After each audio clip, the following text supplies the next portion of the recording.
अब जो हमारा सेकंड लास्ट एरिया मतलब लास्ट समझें आप, जो मेन कंसेप्ट है और जो इम्पोर्टेंट तरीन कंसेप्ट है वो है हमारा एम्प्लॉय। मैं आपके सामने इसकी समरी से बनाऊंगा, आपने बस समरी याद रखनी है और बाकी इसमें आपको कोई चीज़ याद करने की ज़रूरत नहीं है। एम्प्लॉय शेयर स्कीम भी कहते हैं इसको हम स्टॉक ऑप्शन स्कीम जो है वो भी कह रहे होते हैं। अब बेसिकली इसमें है क्या, ज़रा ध्यान से समझते जाइएगा और इन्जॉय करते रहिएगा साथ साथ कि आपने शेयर्स जो हैं वो ख़रीदने हैं। तो आपके पास एक ही ऑप्शन है शेयर ख़रीदने का कि आप जाके मार्केट से, मतलब जो स्टॉक एक्सचेंज है वहाँ से जाके अपने शेयर्स परचेज़ कर लें। जो भी मार्केट प्राइस होगी आप उसको उस मार्केट वैल्यू के ऊपर क्या कर लेंगे, शेयर्स को परचेज़ कर रहे होंगे। एक अल्टरनेटिव ऑप्शन ये है कि आपका एम्प्लॉयर जिसके पास आप काम कर रहे हैं, जिसके पास आप जॉब कर रहे हैं, आपका एम्प्लॉयर जो है वो आके कहता है एम्प्लॉय को कि यार मैं तुम्हें शेयर देना चाहता हूँ, तुम शेयर ले लो मेरे से। क्या कर रहा है एम्प्लॉयर जो है, वो शेयर्स जो है ऑफ़र कर रहा है एम्प्लॉय को कि भाईजान तुम आके मेरे से शेयर वगैरह जो है वो बाय कर लो। कहता है जी मार्केट वैल्यू जो है वो कितने की है शेयर्स की, 30 रुपये का एक शेयर है, ठीक है। मैं तुम्हें ऐसा करता हूँ, मैं तुम्हें ये 20 रुपये का शेयर दे देता हूँ। मतलब मार्केट से सस्ती कीमत के ऊपर क्या किए जा रहे हैं, शेयर दिए जा रहे हैं। तो ये जो बेनिफिट दिया जा रहा होगा, ये जो इतनी रहम दिली दिखाई जा रही होगी, जो इतनी मेहरबानी दिखाई जा रही होगी, ये चीज़ हमने यहाँ पर कैलकुलेट करनी है बिकॉज ये बेनिफिट्स हैं।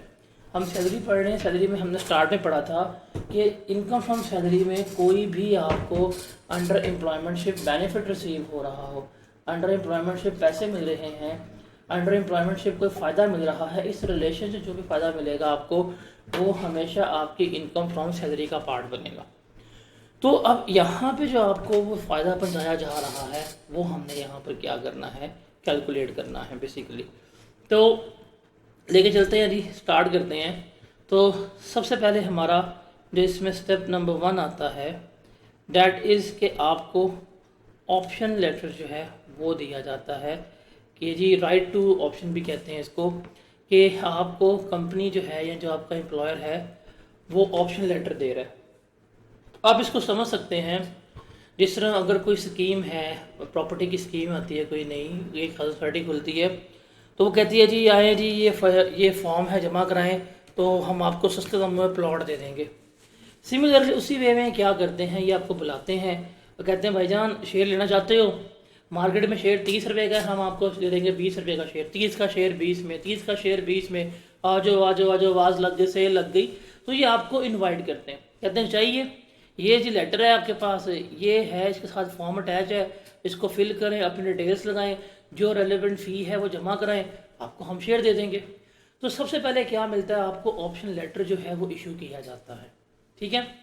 अब जो ऑप्शन लेटर इशू किया जाता है, जब आपके पास ऑप्शन लेटर आ गया, अब आपके पास दो पॉसिबिलिटीज़ हैं, क्या कि आप इस ऑप्शन लेटर को एक्सरसाइज कर लें। क्या कर लें, आप इस ऑप्शन लेटर को एक्सरसाइज कर लें।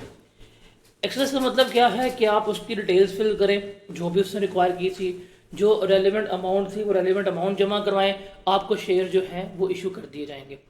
दूसरा है कि जी आपके पास आपको ऑप्शन लेटर मिला है, आप कहते हैं यार कौन शेयर ले, हमारे तो पल्ले में नहीं पड़ते, ये किसी और को दे देते हैं। आप इस ऑप्शन लेटर को ही क्या कर देते हैं, डिस्पोज ऑफ कर देते हैं, बेच देते हैं। जब आप इसको डिस्पोज ऑफ करते हैं, जब आप इसको बेचते हैं, तो एट दैट टाइम आपने क्या करना है, अब आपने अपना बेनिफिट जो है वो कैलकुलेट करना है। और वो कैसे कैलकुलेट होगा बेनिफिट, कि हाँ आप देखेंगे कि जो आपको कंसिडरेशन रिसीव्ड होगी वो इसमें से आप लेस करवाएंगे कि कोई आपने अमाउंट पे की थी, कोई आपने अमाउंट वगैरह पे की हुई थी किसी भी किस्म की। ये sometimes option free of cost मिलती है, समटाइम्स वो कहता है कि भाईजान ऑप्शन लेनी है, शेयर लेने का 2000 रुपये के ले लो, तो कोई आपने अमाउंट वगैरह पे की हुई थी इस ऑप्शन को एक्वायर करने की, वो लेस करवाएंगे। जो यहाँ पे गेन आएगा, जो यहाँ पे बेनिफिट होगा, ये जो गेन या ये जो बेनिफिट है that will be added into your salary. एक इसका पार्ट बन जाएगा, ये आपकी सैलरी का पार्ट बन जाएगा। इसको हम ट्रीट करेंगे किसमें, इसको हम सैलरी में ट्रीट जो है वो कर रहे होंगे।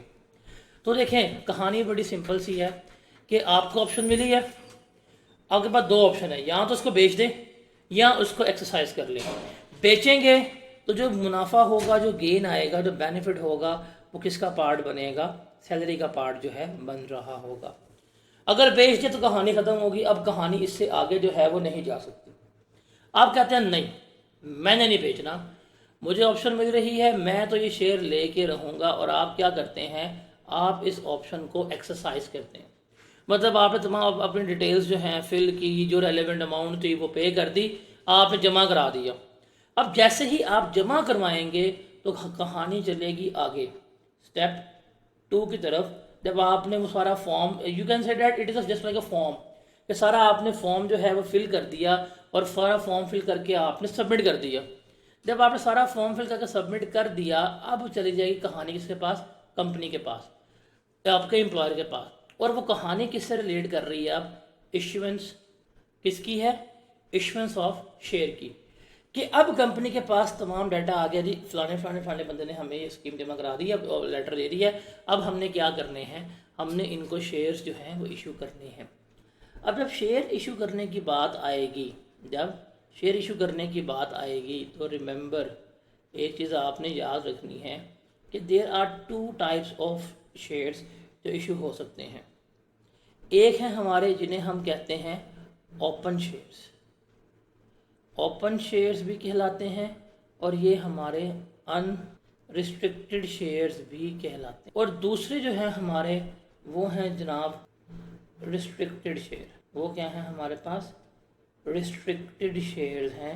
ये दो तरह के शेयर्स जो हैं वो क्या किए जा रहे होते हैं, हमें ऑफ़र किए जा रहे होते हैं। जब कंपनी शेयर इशू करने हैं तो कंपनी दो तरह के शेयर जो हैं वो क्या कर रही होती है, इशू जो है वो कर रही होती है। या तो ओपन शेयर्स होंगे या क्या होंगे, रिस्ट्रिक्टेड शेयर।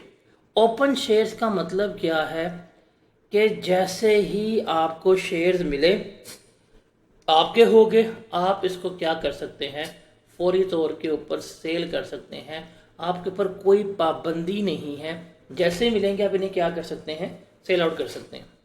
तो जब आपको ओपन शेयर्स मिलेंगे, जिस डेट के ऊपर कंपनी ट्रांसफ़र करेगी, वो जो डेट ऑफ ट्रांसफ़र होगी उसके ऊपर क्या करना है, आपने बेनिफिट कैलकुलेट करना है।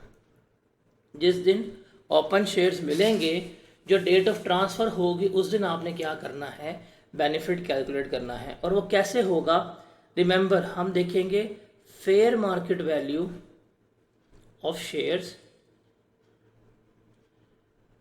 एट ट्रांसफ़र डेट, कि जिस दिन शेयर ट्रांसफ़र हुए थे, at that time, at that day, क्या वैल्यू थी वो, इसमें से लेस करवा देंगे हम कॉस्ट ऑफ शेयर्स, कि मैंने एक शेयर की कितनी कीमत पे की है, क्या मेरी कॉस्ट थी, मैं वो इसमें से लेस करवाऊँगा। और इसके अलावा कि अगर मैंने ऑप्शन ली थी और अगर मैंने कोई ऑप्शन की कॉस्ट पे की थी, वो भी इसमें क्या हो जाएगी, लेस हो जाएगी। तो यहाँ पे जो मेरे पास मुनाफा आएगा, सॉरी बेनिफिट आएगा, that benefit will be a part of salary. हम इसको किस में ट्रीट करेंगे, हम इस बेनिफिट को अपनी सैलरी में ट्रीट कर रहे होंगे। तो बेसिकली ये है तरीक़ेकार बेनिफिट कैलकुलेट करने का, कि जिस दिन शेयर ट्रांसफ़र किए जाएंगे उस दिन की देखें फेयर मार्केट वैल्यू क्या है, उस पर cost of share, cost of option less करें, जो बेनिफिट होगा वो किसका पार्ट बन जाएगा, आपकी सैलरी का पार्ट जो है बन रहा होगा। Is that clear. अब दूसरे हैं जी हमारे पास रिस्ट्रिक्टेड शेयर। रिस्ट्रिक्टेड शेयर्स का मतलब क्या है कि इन शेयर्स के ऊपर रिस्ट्रिक्शन लगी हुई है। क्या लगी हुई है, रिस्ट्रिक्शन। रिस्ट्रिक्शन का मतलब है कि आपके ऊपर पाबंदी लगा दी है। क्या मतलब, फॉर एग्ज़ाम्पल ये शेयर इशू होते हैं आपके पास, आपको कंपनी जो है वो शेयर इशू करती है 1 अगस्त 2024 को, और कंपनी कह देती है कि 1 साल तक आपने शेयर नहीं बेचने। मतलब उसने आपको रिस्ट्रिक्ट कर दिया है कि आपने 31 जुलाई 2025 तक शेयर नहीं बेचने, ये पाबंदी लगा दी आपके ऊपर। तो अगर इस तरह के शेयर्स हों, इन्हें हम क्या कहते हैं, ये हमारे रिस्ट्रिक्टेड शेयर्स जो हैं वो कहला रहे होते हैं। कि शेयर्स तो हमें मिल गए हैं, लेकिन अब हमारे पास क्या है कि पाबंदी लगा दी है। शेयर्स मेरे पास हैं बट रिस्ट्रिक्शन है, तो मैं अभी इनका एक मालिक नहीं हूँ। मालिक उस वक्त होता है जब आपके पास बेचने का राइट, आपके पास राइट टू डिस्पोज है। मेरे पास यहाँ पर राइट टू डिस्पोज है ही नहीं, पाबंदी लग गई है मेरे ऊपर। ये है रिस्ट्रिक्टेड शेयर। अब जब रिस्ट्रिक्टेड शेयर इशू होते हैं हमारे पास, तो इन रिस्ट्रिक्टेड शेयर्स की भी आगे से 2 कहानियां निकलती हैं। क्या कि आप ज़रा हैं, आप में सब्र नहीं है, और दूसरे जो हैं आप क्या हैं, साबिर हैं। बेसब्रे का मतलब क्या है, आप कहते हैं यार रिस्ट्रिक्शन है, कौन इतना वेट करे। आप क्या कर देते हैं, आप इनको डिस्पोज ऑफ कर देते हैं बिफोर अपलिफ्टिंग ऑफ रिस्ट्रिक्शन, कि अभी आपकी रिस्ट्रिक्शन ख़त्म ही नहीं हुई और आप उससे पहले ही क्या कर रहे हैं, आप डिस्पोज ऑफ कर। कहते हैं भाई इतना कौन वेट करे, मुझसे इतना इंतज़ार नहीं होता, आप उन्हें बेच देते हैं। अगर आप डिस्पोजल कर देते हैं बिफोर अपलिफ्टिंग ऑफ रिस्ट्रिक्शन, तो रिमेंबर हम यहाँ पे डिस्पोजल के लिए गेन कैलकुलेट करेंगे, और वो गेन क्या होगा कि वो जो आपको कंसिडरेशन रिसीव्ड होगी, जो अमाउंट मिलेगी, वो इसमें से लेस करवाएंगे हम कॉस्ट ऑफ शेयर्स, और जो ऑप्शन आपने ली थी अगर उसकी कोई कॉस्ट वगैरह पे की थी वो लेस करवाएंगे। जो गेन आएगा रिमेंबर वो किसका पार्ट बनेगा, सैलरी का पार्ट बन रहा होगा। वो किसका पार्ट बनेगा, इनकम फ्रॉम सैलरी का पार्ट बन रहा होगा। बिकेम, इसके अलावा पूरे टैक्स में जब भी शेयर बिकता है वो कैपिटल गेन का पार्ट बनता है। लेकिन ये वाहिद शेयर्स हैं कि अगर ये रिस्ट्रिक्शन ख़त्म होने से पहले बिक गए, जो भी गेन होगा वो किसका पार्ट बनेगा, वो आपकी सैलरी का पार्ट बन रहा होगा। और दूसरा है कि आप वेट करते हैं, आप वेट करते हैं फॉर अपलिफ्टिंग ऑफ रिस्ट्रिक्शन, आप वेट करते हैं फॉर अपलिफ्टिंग ऑफ रिस्ट्रिक्शन, सब्र करते हैं, इंतज़ार करते हैं। इंतज़ार का फल तो वैसे बड़ा मीठा होता है। डेट आ जाती है, रिस्ट्रिक्शन ख़त्म हो जाती है। जिस दिन रिस्ट्रिक्शन ख़त्म होगी हम उस डेट के ऊपर क्या करेंगे, इसका बेनिफिट कैलकुलेट करेंगे, और वो फॉर्मूला क्या होगा, fair market value at uplifting of restriction, कि जिस दिन रिस्ट्रिक्शन ख़त्म हो रही है उस दिन की फेयर मार्केट वैल्यू, इसमें से हमने लेस करवानी है क्या, वही कॉस्ट ऑफ शेयर्स, कि मैंने कितने के शेयर्स लिए थे और जो मैंने ऑप्शन ली होगी उस ऑप्शन की जो कॉस्ट होगी वो मैंने लेस करवानी है। जो भी बेनिफिट आएगा वो किसका पार्ट बनेगा, सैलरी का पार्ट बन रहा होगा। तो ये सारी कहानी है मेरी एम्प्लॉय शेयर स्कीम की जो यहाँ पे चल रही होती है। वापस आते हैं हम, देखिए जी सिंपल सी बात है, कहानी का आगाज़ होगा कब, जब आपको ऑप्शन लेटर मिलेगा। जब आपको ऑप्शन लेटर मिलेगा तो 2 पॉसिबिलिटीज हैं, यहाँ तो आप इसको डिस्पोज ऑफ कर सकते हैं, यहाँ क्या करेंगे आप इस ऑप्शन को एक्सरसाइज कर लेंगे। अगर ऑप्शन को डिस्पोज ऑफ कर देते हैं आप, तो जो भी बेनिफिट आएगा, मतलब consideration receive minus amount paid, जो बेनिफिट होगा वो किसका पार्ट बनेगा, सैलरी का पार्ट बन जाएगा। आप कहते हैं नहीं नहीं मुझे शेयर्स चाहिए, आप उस एक्सरसाइज करते हैं, जो भी अमाउंट है आप जमा कराते हैं और आप शेयर्स मिलने का इंतज़ार करते हैं। अब जब कंपनी शेयर इशू करेगी, कंपनी 2 तरह के शेयर इशू कर सकती है आपको। एक आपके कहलाएंगे जो होंगे ओपन शेयर्स, और दूसरे कौन से कहलाएंगे, रिस्ट्रिक्टेड शेयर। ओपन शेयर्स का मतलब क्या है, जैसे ही आपको शेयर इशू किए गए, इसके ऊपर कोई किसी किस्म की पाबंदी नहीं लगी हुई, उसी वक्त आप इन्हें क्या कर सकते हैं, बेच सकते हैं। तो जिस दिन कंपनी ट्रांसफर करेगी एट दैट टाइम आप क्या लेंगे, फेयर मार्केट वैल्यू, उसमें से कॉस्ट ऑफ शेयर लेस करेंगे, कॉस्ट ऑफ ऑप्शन लेस करेंगे, जो बेनिफिट होगा उसका पार्ट बना देंगे, आप अपनी सैलरी का पार्ट बना देंगे। ठीक है, उसके बाद है restricted shares. Restricted shares company देती है, इसका मतलब क्या है कि आपके पास रिस्ट्रिक्शन लगी हुई है कि आप इन शेयर्स को एक स्पेसिफिक टाइम पीरियड से पहले नहीं बेच सकते, आपको वेट करना पड़ेगा। कि यदि कंपनी कहती है भाई हम आपको मुफ्त में शेयर दे रहे हैं या फ्री में शेयर दे रहे हैं या सस्ते शेयर दे रहे हैं, ये थोड़ी आप अभी शेयर दें उठा के बेच आओ, चुप करके बैठे रहो 5 साल, तो आपको रिस्ट्रिक्शन लगा दिया। अब आपको रिस्ट्रिक्टेड शेयर मिलेंगे तो दो ही पॉसिबिलिटीज हैं आपके पास, या तो आप वेट करेंगे रिस्ट्रिक्शन खत्म होने का, या आप क्या करेंगे, आप कहेंगे यार 1 मिनट हम से बर्दाश्त नहीं होता, हम इसको बेच देते हैं। अगर आप रिस्ट्रिक्शन खत्म होने से पहले शेयर को बेचते हैं, अगर आप रिस्ट्रिक्शन खत्म होने के पहले शेयर को बेचते हैं, तो जो भी गेन आएगा वो क्या होगा, consideration receive minus cost of share minus cost of option, जो भी गेन आएगा किसका पार्ट बन जाएगा, आपकी सैलरी का पार्ट बन जाएगा। वो आप कहते हैं नहीं जी मैं तो वेट करूंगा, मैं तो वेट करना ही करना है, मुझे बड़ा शौक है इंतजार करने का।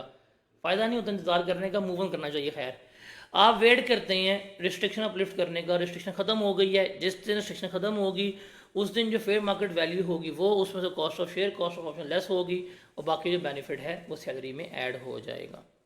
अब जब रिस्ट्रिक्शन ख़त्म हो जाती है ना, रिमेंबर जिस दिन रिस्ट्रिक्शन ख़त्म हो जाती है बेसिकली उस दिन ही आपके फ्री शेयर्स ही बन जाते हैं। जब तक रिस्ट्रिक्शन थी रिस्ट्रिक्टेड शेयर थे, जिस दिन रिस्ट्रिक्शन खत्म हो गई उस दिन ये भी आपके लिए क्या कंसिडर होते हैं, फ्री शेयर्स हैं। अब आप इन्हें क्या कर सकते हैं, अपनी मर्जी से बेच सकते हैं। तो पेपर में आपको या तो रिस्ट्रिक्टेड शेयर्स गिवन होंगे या ओपन शेयर्स गिवन होंगे, आपने इस तरह इसका बेनिफिट निकालना है और आपने इसको अपनी इनकम फ्रॉम सैलरी का पार्ट जो है वो बना लेना है। Got it. और तीसरी कहानी जो है स्टेप है डिस्पोजल ऑफ शेयर्स। वो किसका है, डिस्पोजल ऑफ शेयर्स का। व्हाट डज इट मीन्स कि शेयर भाई आपके हो गए हैं, आपके शेयर्स हैं, आप इन शेयर्स के मालिक हैं, मतलब रिस्ट्रिक्शन ख़त्म हो गई है, ओपन शेयर्स से बेनिफिट मिल गया, अब आप इन शेयर्स को बेच रहे हैं। रिमेंबर जो डिस्पोजल ऑफ शेयर्स हैं ये वही हैं जो हम इनकम फ्रॉम कैपिटल गेन्स में पढ़ के आ चुके हैं। ये क्या है, ये वही है जो हम इनकम फ्रॉम कैपिटल गेन्स में पढ़ चुके हैं। तो हम कैपिटल गेन के मुताबिक या तो ये सिक्योरिटीज़ होंगी 37A का पार्ट बनेंगी, यहाँ किसका पार्ट बनेंगी, 37 का पार्ट बन रही होगी। हम उसी तरह जो पढ़ के आए हैं वो गेन निकालेंगे, वही होगा जी मेरे पास कंसिडरेशन रिसीव्ड और फेयर मार्केट वैल्यू जो हायर अमाउंट होगी वो हम लेंगे, इसमें से हम लेस करवा देंगे जो मेरी कॉस्ट ऑफ शेयर्स थी, मैंने कितने के शेयर्स खरीदे थे वो इसमें से हमने लेस करवाना है। जो मेरी ऑप्शन लेटर होगा, जो कॉस्ट ऑफ ऑप्शन होगी वो हम इसमें से लेस करवा देंगे। एक चीज़, एक और चीज़ हम लेस करवाएंगे, क्या, ये जो एम्प्लॉय शेयर स्कीम के तहत हमने बेनिफिट ऐड किया था सैलरी में, ये वाला जो बेनिफिट हमने सैलरी में ऐड किया था जब हमें शेयर्स मिले थे, या यू कैन से डैट ये वाला बेनिफिट जो हमने सैलरी में ऐड किया था जब हमें शेयर्स मिले थे, ये वाला बेनिफिट भी हमने यहाँ पे क्या करवाना होता है, लेस करवाना होता है। It is the only additional step जो हमने यहाँ पे परफॉर्म करना है। अब इसको यहाँ पे लेस करवाएंगे तो लेस करवाने के बाद यहाँ पे या तो आपके पास गेन आ जाएगा या आपके पास लॉस आ जाएगा। ये गेन या ये लॉस जो है ये किसका पार्ट बनेगा, आपके कैपिटल गेन्स का पार्ट जो है वो बन रहा होगा। तो ये कहानी है जो किससे मुंसलिक है, आपके इनकम फ्रॉम कैपिटल गेन से मुंसलिक है, और ये वहाँ पे हम पढ़ के आ चुके हैं। बस इसमें सिंपल आपने चीज़ याद करनी होती है कि ये जो एम्प्लॉय शेयर स्कीम में जो सैलरी में आपने बेनिफिट ऐड किया होता है वो आप यहाँ पे क्या करवाते हैं, यहाँ पे जाके जब शेयर्स को डिस्पोज ऑफ कर रहे होते हैं आप इनको लेस करवा रहे होते हैं। तो ये थर्ड कहानी है that is related to capital gains, जो हमने यहाँ पे क्या करनी है, कंसिडर करनी होती है। तो that was all about employ share scheme, कैसे है, किस तरह से है, और मैंने आपको बड़ा ही खूबसूरत राइटिंग के साथ खूबसूरत वे में मैंने आपको ये प्रॉपर एक फ़्लो चार्ट के ज़रिए समझा दी है। अब आप इसको बुक से पढ़ लें, मेरे ख्याल से इसमें अब कोई ऐसा चीज़ आपको मुश्किल नहीं लगेगी, इससे आसान नहीं हो सकती। बस ये फ़्लो चार्ट अगर आपने साथ साथ नोट कर लिया है, आप इसको करें, आपके लिए एम्प्लॉय शेयर स्कीम जो है वो हल है। और इनकम फ्रॉम सैलरी में सबसे मुश्किल जो है वो एम्प्लॉय शेयर स्कीम ही समझी जाती है। बस आपने ये याद रखना है कि कब ट्रीटमेंट होगा, ऑप्शन बिकेगी ट्रीटमेंट लेंगे, ऑप्शन को एक्सरसाइज किया ट्रीटमेंट नहीं लेंगे, शेयर्स मिलेंगे ओपन शेयर्स हैं उस दिन ट्रीटमेंट ले लेंगे, अगर रिस्ट्रिक्टेड शेयर हैं तो रिस्ट्रिक्शन ख़त्म होगी, ट्रीटमेंट लेंगे। अगर उससे पहले बिक गए हैं तो फिर ट्रीटमेंट जो है हमारा लिया जा रहा होगा। तो that was all about employ share scheme. Is that clear to everyone? चलें जी, लास्ट एरिया है मेरा और ये बड़ा ही आसान सा एरिया है। उम्मीद करता हूँ सबके पास बुक होगी। तो बुक में आपने जब ओपन करना है तो आपने इस QR कोड के ऊपर आना है, इसको स्कैन करना है, एक वीडियो प्ले होगी, वो एक इक्वेशन बेस्ड मेथड है, उसको ज़रा आप लोगों ने देख लेना है। उसमें ओल्ड रेट्स इस्तेमाल हुए हैं, उन रेट्स से कंफ्यूज नहीं होना, आपने बस उसको समझना है कि इस तरह से हम लेके चल सकते हैं। अगर आपने प्रैक्टिस करना होगा तो आप उसको न्यू रेट्स के साथ जो है वो प्रैक्टिस कीजिएगा, बट आपने उस मेथड को समझना है। हम इसको एक रिपीटेड डिस्ट्रीब्यूशन वाले मेथड से सॉल्व करते हैं कि किस तरह से हम इसको लेके चल रहे होते हैं। तो आप लोगों के पास बुक जो है वो होनी चाहिए, और बुक का आपका आई गेस इसका कौन सा पेज है, पेज टैक्स रेट्स का पेज होगा आपका पेज नंबर 4 के ऊपर जो है वो गिवन है टैक्स रेट्स। ये टैक्स रेट्स आप निकाल लेने हैं। अच्छा, जब आप ICAP में जाएंगे पेपर देने के लिए तो आपको टैक्स रेट्स जो हैं वो गिवन होंगे। इसलिए आपको ये टैक्स रेट्स याद करने की ज़रूरत नहीं है, ये पेपर में गिवन होंगे। आपने बस क्या करना है, आपने बस इन रेट्स को सामने निकाल लेना है और इसके मुताबिक आपने सॉल्व करना है। अब हम देखते हैं इसको। मैं भी रेट्स अपनी बुक में निकाल लूँगा, तो मैं भी स्लैब रेट्स बुक से देख के ही लगाऊँगा। तो आपने भी अपने सामने बुक रख लेनी है, तो आप भी उसको देख के स्लैब रेट्स जो है अप्लाई कीजिएगा और कोशिश कीजिएगा सबके पास बुक हो हार्ड बाउंड में। अच्छा जी, अब हमारा जो कंसेप्ट है that is tax paid by. ये टैक्स किसकी लायबिलिटी है? टैक्स इज़ बेसिकली किसकी लायबिलिटी है? एम्प्लॉय की। कौन पे कर रहा है? एम्प्लॉयर पे कर। हम ये पढ़ के आ चुके हैं जब हम लोन का लेक्चर पढ़ रहे थे कि कोई भी लायबिलिटी अगर एम्प्लॉय की है, एम्प्लॉयर पे कर देगा, तो ये बेनिफिट है, ये एम्प्लॉय की सैलरी में ऐड होना चाहिए। अब ये टैक्स पेड बाय एम्प्लॉयर में ना आपको 2 सिनेरियोज जो हैं वो एग्ज़ाम में मिलेंगे। एक होगा कि वो आपको गिवन कर देगा कि फ़िक्स अमाउंट जो है वो एम्प्लॉयर पे कर रहा है, कि एम्प्लॉयर कहता है कि तुम्हारा टैक्स तो मैं पे कर दूंगा बट ये फ़िक्स अमाउंट पे करूँगा। और सेकंड सिनेरियो जो है वो हमें गिवन करता है, वो कहता है जी टैक्स पे हो जाएगा but that will be totally paid by employer, जिसका हम नाम देंगे टैक्स बॉर्न बाय एम्प्लॉयर। इसका क्या नाम देंगे? टैक्स बॉर्न बाय एम्प्लॉयर, कि भाई सारा टैक्स एम्प्लॉयर पे करेगा, एम्प्लॉयर ने कख भी पूरा नहीं करना। तो ये 2 सिनेरियोज हैं। पास्ट पेपर में अभी तक आपको एक ही न्यूमेरिकल मिलेगा जिसमें फ़िक्स अमाउंट जो है वो आपके साथ शेयर्ड है। जो 100% टैक्स बोर्न बाय एम्प्लॉयर है वो पास्ट पेपर में नहीं है, इसलिए आने के चांसेस बड़े ज़्यादा हैं। अब फिक्स अमाउंट वाला ज़रा हम समझते हैं, हमें एग्जांपल देते हैं। फॉर एग्जांपल जी, मिस्टर ए है, कोई मिस्टर ए है, इसकी बेसिक सैलरी जो है वो 2 लाख रुपया पर मंथ है, ठीक है। इसको हाउस रेंट अलाउंस जो है वो मिल रहा है 20,000 रुपया पर मंथ। इसको कन्वेंस अलाउंस जो है वो मिल रहा है डैट इज़ 10,000 रुपया पर मंथ। और एम्प्लॉयर जो है उसने कह दिया है कि employer will pay up to 50,000 of his tax. Employer ने क्या कह दिया कि जितना भी तुम्हारा टैक्स बनेगा मैं उसका कितना पे करूँगा? 50,000। अब यहाँ पे अमाउंट स्पेसिफिक है, यहाँ पे अमाउंट क्या है? स्पेसिफिक है। हमने क्या करनी है, हमने इस बंदे की सैलरी कैलकुलेट करनी है, ऊपर टैक्स कितना बनेगा हमने वो कैलकुलेट करना है। अब देखें जी, जब हम सैलरी कैलकुलेट करेंगे इसकी इनकम, तो हमारे पास आ जाएगी बेसिक सैलरी, वो कितनी है? 2 लाख रुपया पर मंथ है। तो 2 लाख इंटू 12 कितना बनेगा? 24 लाख रुपया। हाउस रेंट अलाउंस जो है वो इसका 20,000 पर मंथ है, 20,000 इंटू 12 ये कितना बनेगा? 2,40,000 बनेगा। फिर हमारे पास आ जाएगा जी कन्वेंस अलाउंस, वो 10,000 इंटू पर मंथ है, 10,000 इंटू 12 कितना बनेगा? 1,40,000 20,000 बनेगा। और एम्प्लॉयर कितना टैक्स पे कर रहा है इसका? 50,000 एम्प्लॉयर ने पे किया है, तो जो टैक्स पेड बाय एम्प्लॉयर है वो कितना है? 50,000 है। अब ये लाइबिलिटी एम्प्लॉय की है, किसने पे कर दिया? एम्प्लॉयर ने। हम क्या करेंगे, सैलरी का पार्ट बना देंगे, इट बेनिफिट। इन सबको जमा करके बताएं टोटल सैलरी कितनी आती है इसकी? 000 जो है वो इसकी बनेगी टोटल सैलरी। अब ये बंदा अपने सैलरी पे खुद टैक्स भी पे करेगा, तो हमने करनी है इसकी अब टैक्सेशन। आप स्लैब रेट में जाएंगे तो ये आपका 4th स्लैब में फॉल कर रहा होगा, जहाँ पे इनकम आपके 2.4 मिलियन से अबव होती है बट 3.6 मिलियन से कम होती है। तो स्लैब अप्लाई करेंगे आप, डैट इज़ 2810,000।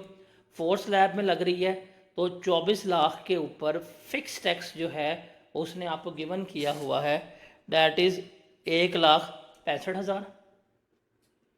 और जो एक्सीडिंग अमाउंट है 24 लाख से, वो कितनी है आपकी? 4,10,000। उसके ऊपर उसने कहा है आपको कितना टैक्स पे करना पड़ेगा? 22.5%। तो 4,10,000 का 22.5% लें, कितना जवाब आता है? 250। इसको जमा करें तो ये आएगी इसकी टोटल टैक्स लायबिलिटी, कितनी बनेगी? 257,250। इसमें से एम्प्लॉयर ने कितना पे करना है हम वो लेस करवा देंगे। पेड बाय एम्प्लॉयर वो है 50,000 का। एम्प्लॉयर ने कहा भाई मैं इतना पे करूँगा तुम्हारा टैक्स। रिमेनिंग कितना बचा?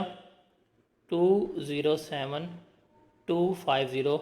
ये क्या होगा? इसका टैक्स पेएबल होगा, ये इसे खुद पे करना पड़ेगा। तो ये तो पहला सिनेरियो है जिसमें फ़िक्स अमाउंट गिवन है आपको कि ये टैक्स की फ़िक्स अमाउंट है और ये आपने पे करनी है। अब कहानी थोड़ी तब्दील होगी, that is tax borne by employer पे। इस पे क्या देखिए, उसमें हमें फ़िक्स अमाउंट का पता था कि एम्प्लॉयर इतनी पे कर रहे हैं, वही सैलरी में ऐड की, वही यहाँ पे लेस की। इसमें क्या हो रहा है?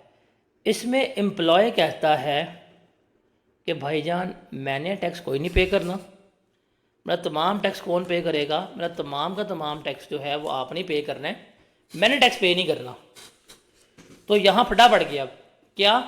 वो कहता तो मैंने टैक्स पे नहीं करना, तमाम टैक्स कौन पे करेगा? एम्प्लॉयर ही पे करेगा। तो अब हमने यहाँ पे अमाउंट निकालनी होगी कि एम्प्लॉयर कितना टैक्स पे करेगा कि एम्प्लॉय की लाइबिलिटी जो है वो बिल्कुल 0 रुपीज़ आ रही हो। एम्प्लॉय कितना टैक्स पे करेगा कि एम्प्लॉयर कितना टैक्स पे करेगा कि एम्प्लॉय की लाइबिलिटी जो है वो बिल्कुल 0 आ रही हो।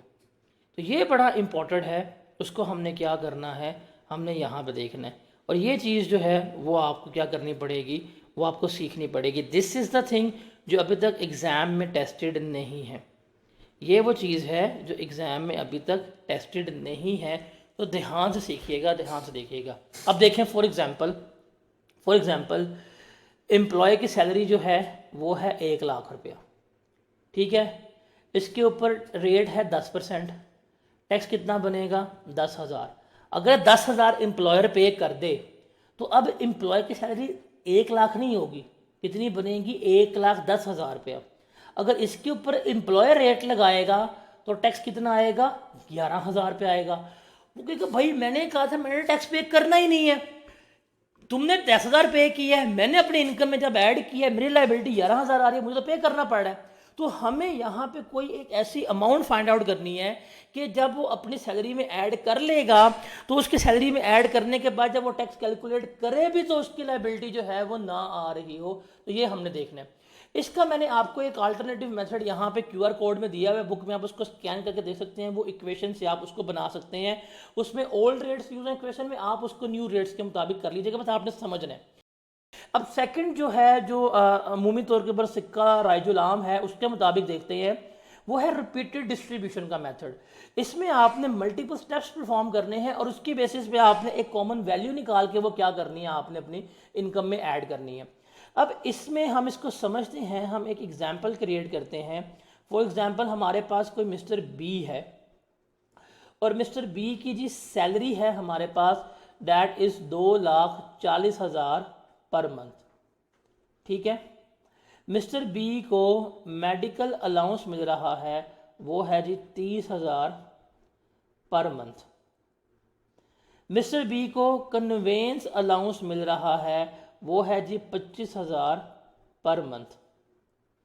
मिस्टर बी को ट्रैवल क्या कहते हैं हाउस रेंट अलाउंस जो मिल रहा है वो है 20,000 पर मंथ।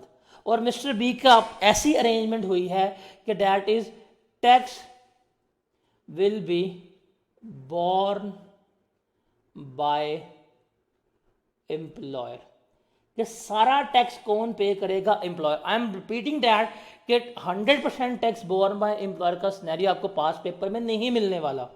यहाँ पे समझ लें, पास पेपर में कर लीजिएगा जाके इसको। अब हमने यहाँ पे इसको कैलकुलेट करना है, तो इसको सॉल्व करते हैं हम। इसका अगर सोल्यूशन के ऊपर आए तो देखते हैं जी, हम इसका अगर सोल्यूशन क्रिएट करने की बात करें तो हमें यहाँ पे इसकी सैलरी कैलकुलेट करनी है। तो यहाँ पे आ जाएगी हमारे पास बेसिक सैलरी, वो है 2,40,000 पर मंथ। 240 इंटू 12 करें, क्या जवाब आएगा हमारे पास? 240 इंटू 12 ये आएगा जी 2.88 मिलियन, 2,88,000,000। फिर हम लेंगे मेडिकल अलाउंस, वो है 30,000 पर मंथ। 30,000 इंटू 12 ये बनेगा 3,60,000। 30,000 इंटू 12 ये बनेगा जी मेरे पास 3,60,000। मुझे पता है इसमें से क्या लेस करवाना है, 10% ऑफ बेसिक सैलरी। 360 का सॉरी 2,880 1 2 3 हो 1 2 3 मल्टीप्लाई बाय 10%, ये कितना आएगा मेरे पास?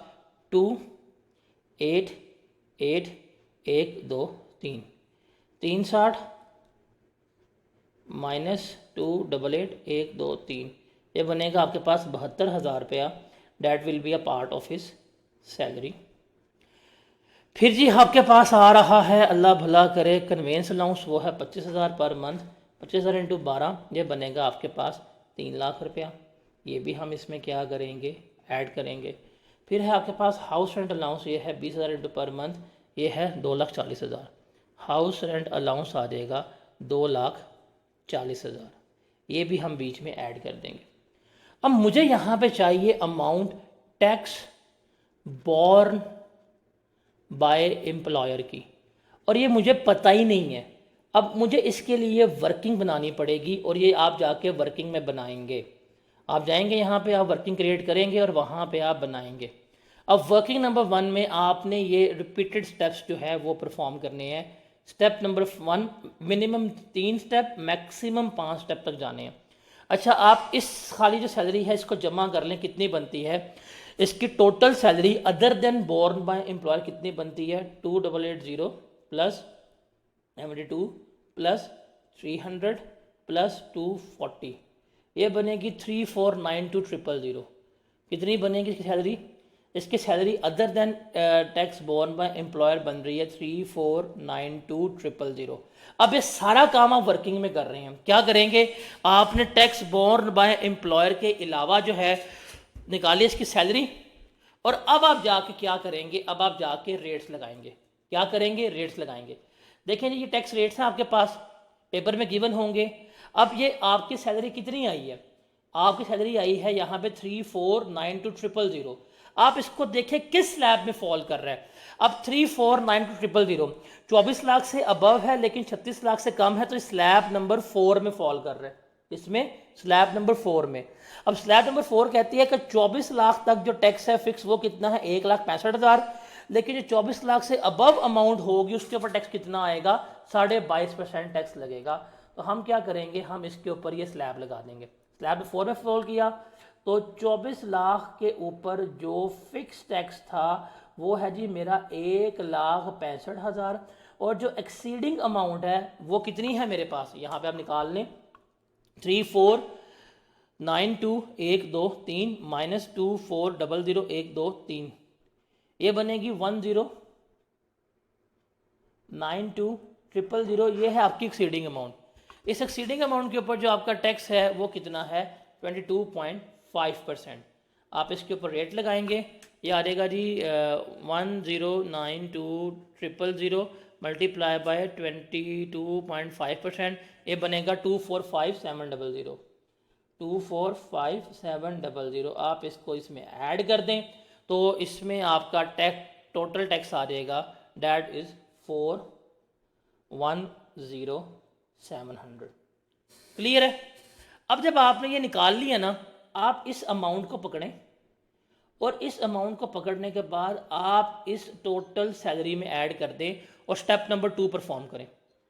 अब स्टेप नंबर 2 में जब आप अपनी इनकम कैलकुलेट कर रहे हैं तो क्या होगी, 3492000 प्लस 410700, तो ये बनेगी आपकी 3902700। स्टेप नंबर 2 आ गया। अब वापस जाएं, इसके ऊपर स्लैब लगाएं, वापस जाएं, रेट लगाएं। अब आपकी इनकम कितनी है, 3902700। जाके देखें क्या किस में फॉल कर रही है, सेम स्लैब के स्लैब चेंज हो गया, सर स्लैब चेंज हो गया। अब आपकी इनकम 3.6 मिलियन से क्रॉस कर गई है, तो अब आप इसको नया स्लैब लगाएंगे, वो है 4,35,000 और 36 लाख से एक्सीडिंग अमाउंट का 27.5%। तो हम इसके ऊपर न्यू स्लैब लगाएंगे जाके, वो क्या है, जिस स्लैब में फॉल कर रही है हमने वही स्लैब पे क्या करनी है, इसमें अप्लाई करनी है। अब वो क्या है हमारे पास, 36 लाख के ऊपर जो है उसने हमें गिवन किया था, कितना था, 4,35,000, और जो एक्सीडिंग अमाउंट उसने हमें बताई थी उसके ऊपर था हमारे पास 27.5%। तो ये आपकी एक्सीडिंग अमाउंट आ रही है 302,700। इसका 27.5% लें, कितना आता है, 3902700, ये आएगा आपका जी 83243, 83243, राउंड ऑफ करते हैं हम इसको, 435,000 प्लस 83243, ये बनेगा आपका जी 518243। ये टैक्स आ गया, आ गया। अब आपने क्या करना है, आपने इस अमाउंट को पकड़ना है जो स्टेप 2 पे आई है 518248, इसको उठा के ये ओरिजिनल वाली सैलरी जो फर्स्ट स्टेप में लिखी थी उसमें ऐड कर देना है, और फिर आपने साथ ही स्टेप 3 के ऊपर भाग देना है। अब स्टेप 3 पे सैलरी कितनी इस्तेमाल होगी आपकी, डैट वॉज 3492123 प्लस 518248। तो स्टेप 3 में जो आपकी सैलरी है that will be equal to 4010,248। ये आपकी क्या आएगी, सैलरी आएगी। डन। अब स्टेप नंबर 3 में वापस इसके ऊपर स्लैब लगाएं। 4 मिलियन की इनकम है, जाकर देखें स्लैब कौन सा लग रहा है जी, स्लैब वही लग रहा है, स्लैब चेंज नहीं हुआ, स्लैब नंबर 5 में है। ओके, सेम स्लैब है जो भी स्लैब 2 में लगा, लगा दें आप जाके इसको। 36 लाख है, 36 लाख के ऊपर आपका फिक्स टैक्स बनता है, वो है जी 4,35,000 रुपया, और जो एक्सीडिंग अमाउंट आएगी उसके ऊपर आपने लेना है 27.5%। तो 4010,248 में से लेस किया आपने 36 लाख रुपया, तो ये आपके पास आ गया जी 4,10,248। इसका आपने लेना है 27.5%, तो ये आपके पास आ जाएगा 112,818, 112,818 इसका जवाब आ जाएगा। आप इसको जमा कर लें, 112,818 को प्लस किया 435,000 पे, तो जवाब क्या आया आपका 547,818। आइडली 3 स्टेप्स हैं, लेकिन आप मैक्सिमम 4 स्टेप्स तक जाएं, 5 स्टेप तक जाएंगे। आप स्टेप नंबर 4 दोबारा परफॉर्म करेंगे। ये अमाउंट पकड़ी 547,818, इसको जाके आपने इस ओरिजिनल इनकम में जमा कर लिया।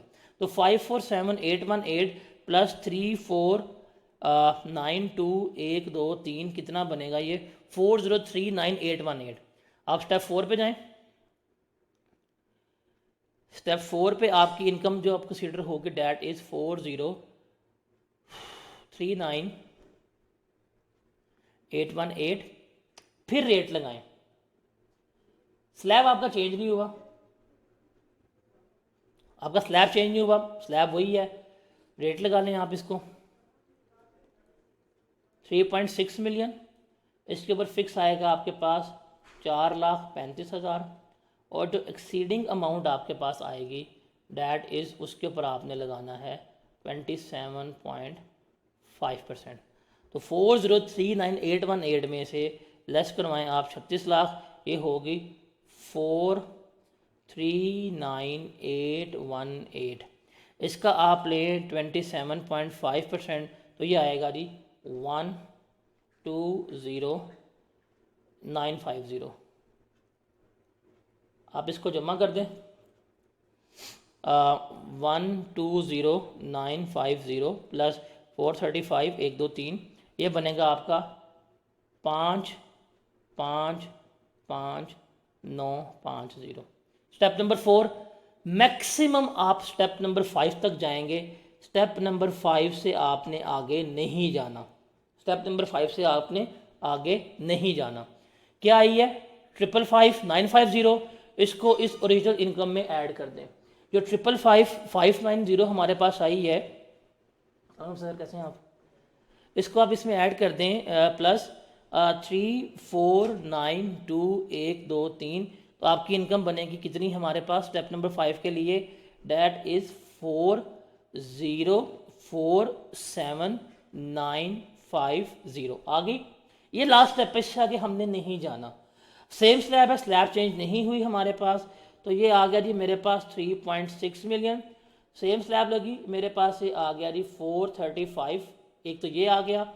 अब एक्सीडिंग अमाउंट हमारे पास है जी, इसमें से 3600, ये आ जाएगा हमारे पास 447,950। इसके ऊपर हम लगाएंगे 27.5%, तो इसका आप ले 27.5%, ये आ जाएगा जी 123,186। इसको जमा कर लें आप, 123,186 में 435,000 आप जमा कर लें, ये बनेगा आपके पास 558,186। ये आखिरी है, इसके बाद आपने आगे नहीं जाना। अब आप ज़रा ध्यान से कीजिएगा, एक चीज़ स्क्रीन पे देखें और गौर कीजिएगा कि जब आपने स्टेप नंबर 1 के अंदर ये लाइबिलिटी निकाली थी 4,10,000 में बनी, स्टेप नंबर 2 में 5,18,000, एक बड़ा हैवी डिफरेंस आया। फिर जब स्टेप नंबर 3 में गए तो 5,47 आई। अब इन दोनों में जब आपने कंपेयर किया तो डिफरेंस कम हो गया हुआ था। फिर स्टेप नंबर 4 में गए तो 547 से 555, डिफरेंस मज़ीद कम हो गया इसमें से। जब आप स्टेप नंबर 5 में आए हैं तो स्टेप नंबर 4 में कितनी लाइबिलिटी बनी? 5,55,950। 5 में कितनी बनी? 5,58,186, तो मज़ीद डिफरेंस कम हो गया। तो मैक्सिमम कहाँ तक जाएंगे आप? 5वें स्टेप तक जाएंगे, उससे आगे आपने नहीं जाना। अब 5 स्टेप पे जो आंसर आ गया, इसको जाके अपनी इनकम में यहाँ पे ऐड कर दें। कितना आया आपके पास? 558,186, ये आपका बीच में ऐड हो गया। अब आप अपनी टोटल सैलरी जो है वो यहाँ पर कैलकुलेट कर लें। आपकी जो टोटल सैलरी है वो आप कैलकुलेट कर लें, कितनी बनती है ज़रा बताएं। डेट विल बी 4,050,186, ये बनेगी जी आपकी टोटल सैलरी 40, ऐसे ही है। अब आप करें इसकी टैक्सेशन। अब ये टैक्स किसने पे किया? एम्प्लॉयर ने। अब हम इसकी टैक्सेशन पे आते हैं। इसकी इनकम बनी है 4,050,186, स्लैब लगाया, एम्प्लॉयर ने खुद ही जी 36 लाख है, 36 लाख के ऊपर फिक्स बन रहा है वो है 4,35,000। अब एक्सीडिंग अमाउंट है हमारे पास 4,050,186 माइनस इसमें से किया हमने 36 लाख, ये मेरे पास आ गया जी 450,186। इसके ऊपर हम लेंगे 27.5%, तो 450,186 इसका लिया हमने 27.5%, ये आ गया 123,801, 123,801, 123,801। इसको हम जमा कर लेंगे, इसमें ऐड किया 435,123, और ये बन गया जी हमारे पास 558,801। ये टैक्स आया इसका। इसमें से एम्प्लॉयर ने जितना पे किया है वो हम लेस करवा देंगे। लेस कराएंगे जी पेड बाय एम्प्लॉयर ने इसका कितना टैक्स पे किया है, वो है 558186।